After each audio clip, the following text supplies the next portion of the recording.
Jumpa lagi dengan Skyson. Pada video ini kita akan masuk ke materi percabangan.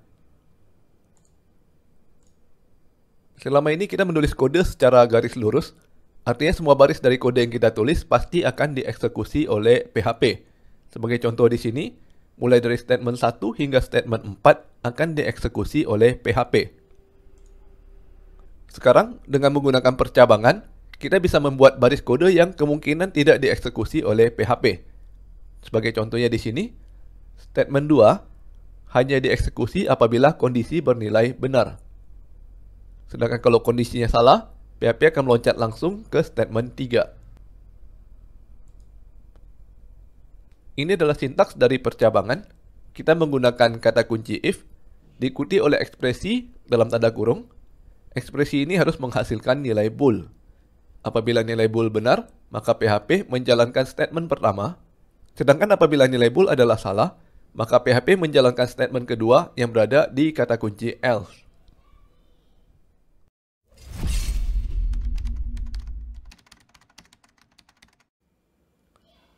Kita coba praktek ya. Pertama kita buat dahulu variable condition dengan nilai awal true. Kemudian kita tambahkan statement echo sebelum percabangan.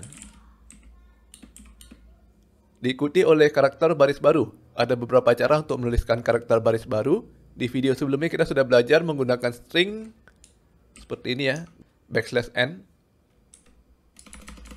Namun di video ini kita menggunakan konstanta PHP end of line.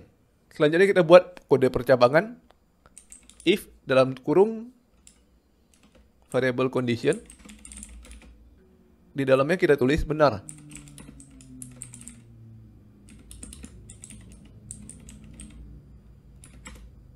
Kemudian di luar percabangan kita tulis lagi setelah percabangan.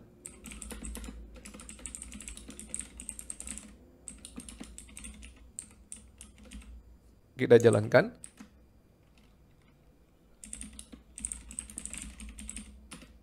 Maka kita mendapatkan hasil sebelum percabangan, benar, dan setelah percabangan. Nah, kalau nilai condition kita ubah menjadi false,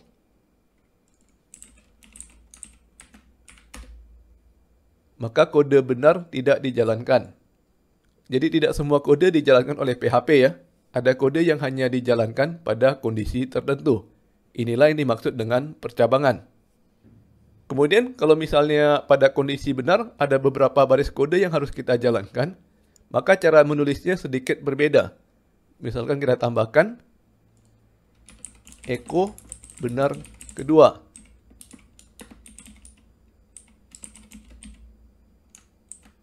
Nah, maksud saya kalau kondisinya benar, kita harus menulis benar dan benar kedua, gitu ya.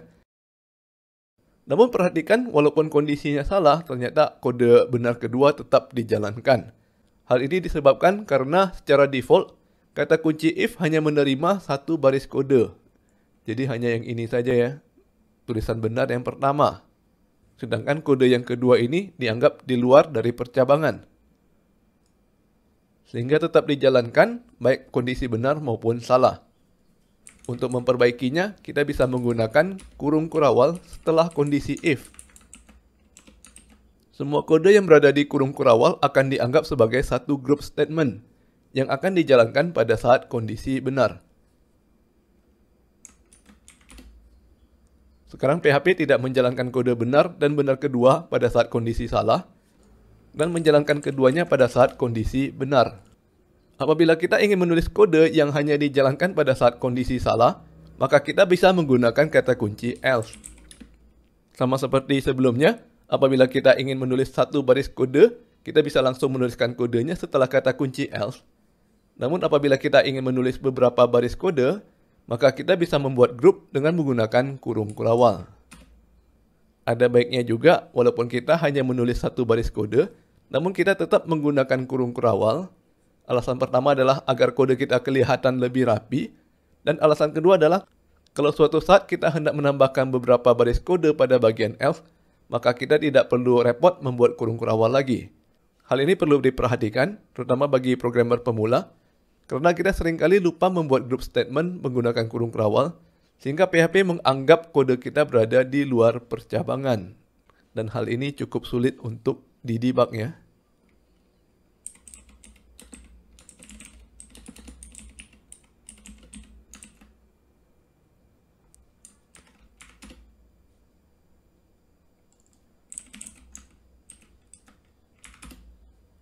Pada video sebelumnya, kita telah belajar mengenai operator perbandingan dan logika. Kita bisa menggunakan operator ini sebagai kondisi percabangan. Sebagai contoh, kita ubah variabel condition menjadi skor dengan nilai 5. Sedangkan kondisinya kita ubah, kita periksa apakah nilai skor sama dengan 5. Perhatikan bahwa untuk menggunakan operator perbandingan, kita harus menggunakan dua buah simbol sama dengan.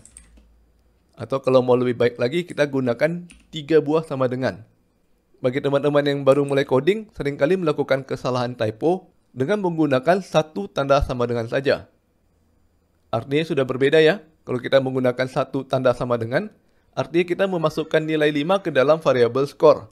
Dan yang membuat repot adalah kesalahan typo seperti ini tidak memiliki pesan error, sehingga memerlukan waktu yang cukup lama untuk menyadari kesalahan tersebut. Lebih baik dari awal kita perhatikan agar menggunakan operator perbandingan yang benar. Berhubung nilai skor sama dengan 5, maka pada saat dieksekusi kita mendapatkan tulisan benar. Sedangkan kalau nilai perbandingannya kita ganti menjadi 6, maka kita mendapatkan salah. Nah, kalau kita ingin memeriksa apakah nilai skor berada di antara 3 hingga 8, maka kita bisa menggabungkan operator perbandingan dengan operator logika. Kondisinya kita ganti menjadi, kita harus menggunakan dua perbandingan ya. Perbandingan pertamanya adalah skor lebih besar dari 3.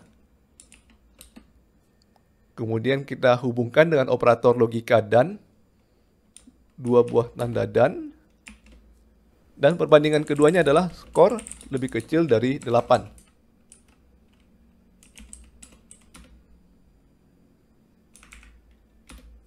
Berhubung nilai skor saat ini adalah 5, maka pada saat dieksekusi kita mendapatkan tulisan benar.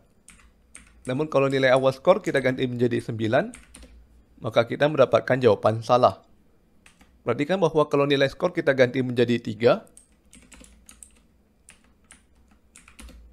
maka kita tetap mendapatkan nilai salah, karena nilai harus berada di antara 3 hingga 8, tapi tidak termasuk nilai 3 dan 8 itu sendiri. Kalau kita ingin agar termasuk 3 dan 8, maka kita mesti mengganti operator perbandingannya menjadi lebih besar sama dengan dan lebih kecil sama dengan. Khusus untuk bahasa pemrograman PHP, ada sintak alternatif untuk kata kunci if.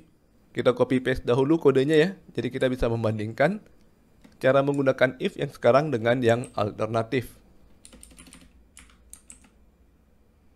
Pada sintak alternatif, kurung kurawal pembuka bisa kita ganti menjadi tanda titik 2. Jadi pada akhir baris if kita beri tanda titik 2. Dan kita tidak perlu menggunakan tanda kurung kurawal penutup. Nah, untuk kata kunci else, cara penggunaannya juga sama ya. Kurung kurawal pembuka kita ganti menjadi tanda titik 2. Dan tidak perlu menggunakan tanda kurung kurawal penutup. Sebagai bagian akhir dari if, kita menggunakan kata kunci and if.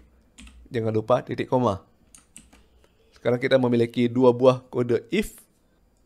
Kalau kita coba jalankan, keduanya memberikan hasil yang sama. Bagi teman-teman yang sudah pernah belajar bahasa pemrograman lain, biasanya lebih nyaman menggunakan tanda kurung kurawal, karena sudah terbiasa begitu dari bahasa lain. Dan mungkin teman-teman juga ingin membiasakan diri dengan kurung kurawal, dengan tujuan apabila suatu saat nanti harus pindah ke bahasa pemrograman lain, lebih mudah untuk menyesuaikan diri. Namun bagi teman-teman yang menggunakan PHP sebagai server-side scripting, harus menuliskan kode PHP yang bercampur dengan kode HTML, sehingga kodenya menjadi lebih panjang. Apabila dalam kode tersebut menggunakan perulangan dan percabangan bersarang, maka teman-teman akan kesulitan pada saat menggunakan kurung kurawal, karena tanda kurung kurawal penutup tidak menjelaskan simbol ini adalah penutup dari kata kunci yang mana. Dengan menggunakan sintaks alternatif, kata kunci and if secara sematik menjelaskan bahwa ini adalah akhir dari kata kunci if. Kedua sintaks ini adalah benar, Dan teman-teman boleh memilih lebih nyaman untuk menggunakan sintaks yang mana. Kita masuk ke soal latihan. Barusan kita sudah membahas mengenai solusi dari latihan pertama ini. Kalau kita ingin agar skrip menulis kata benar apabila nilai skor berada di tengah, yaitu di antara 3 dan 8, maka kita menggunakan operator perbandingan dengan operator logika AND.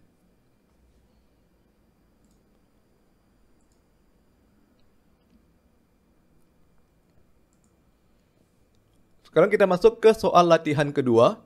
Kita ingin agar skrip menuliskan kata benar apabila nilai skor berada di tepi kiri atau tepi kanan, yaitu pada saat nilainya lebih kecil dari 3 atau lebih besar dari 8. Pause terlebih dahulu video ini dan coba kerjakan di komputer masing-masing. Nantinya kita akan kembali untuk membahas solusi dari latihan ini.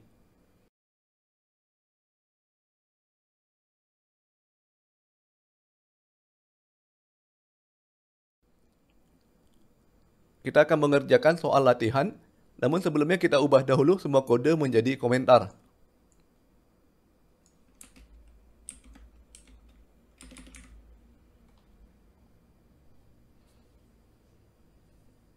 Pertama, kita tentukan dahulu nilai dari variabel skor, yaitu 0. Selanjutnya untuk melakukan percabangan, kita gunakan kata kunci if diikuti tanda kurung. Nah, yang menjadi persoalan dalam latihan ini adalah kondisi yang harus kita tulis di dalam if.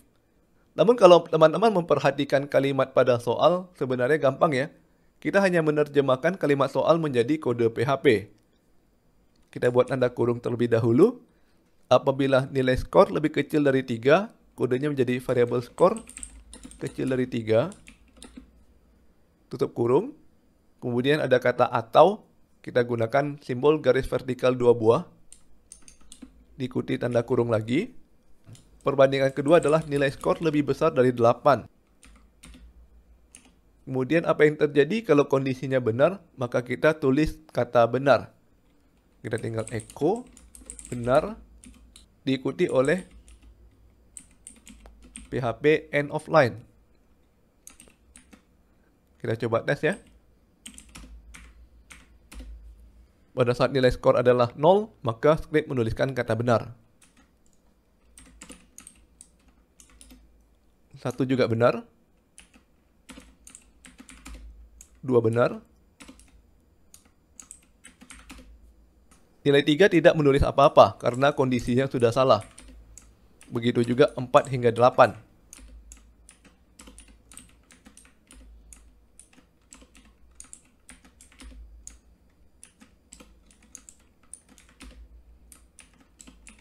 Begitu masuk nilai 9 dan seterusnya, skrip kembali menuliskan kata benar. Kita sudah berhasil mengerjakan soal latihan. Oke, sampai di sini dulu video kita kali ini. Sampai bertemu lagi di video berikutnya.